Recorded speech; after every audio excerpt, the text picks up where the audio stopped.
দুর্নীতি কমানোর লক্ষ্যে সংসদ সদস্যদের মাসিক বেতন ৫ লাখ টাকা এবং মন্ত্রীদের বেতন ১০ লাখ টাকা করার প্রস্তাব দিয়েছেন প্রবাসী কল্যাণ ও বৈদেশিক কর্মসংস্থান প্রতিমন্ত্রী নুরুল হক নূর। তিনি মনে করেন এর মাধ্যমে জনপ্রতিনিধিদের দায়িত্ব পালনে আর্থিক সক্ষমতা নিশ্চিত হবে।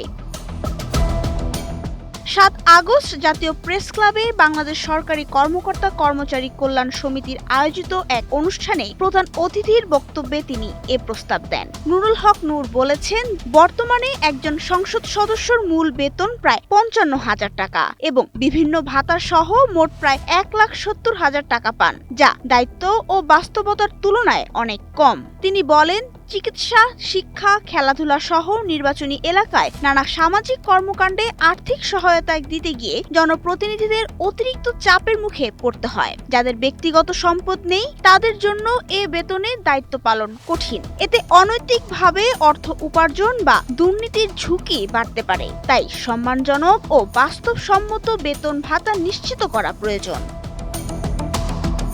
প্রতিমন্ত্রী আরও বলেন, জনগণের সঙ্গে নিবিড় যোগাযোগ রাখতে সংসদ সদস্যদের নিয়মিত নির্বাচনী এলাকায় যেতে হয়। অনেকের ব্যক্তিগতভাবে নিরাপদ গাড়ি কেনার সামর্থ্য নেই, তাই সচিবদের মতো দায়িত্বকালীন একটি সরকারি গাড়ি এমপিদের ব্যবহারের জন্য বরাদ্দ দেওয়া যেতে পারে, যা মেয়াদ শেষে পরিবহন পুলে ফেরত দিতে হবে।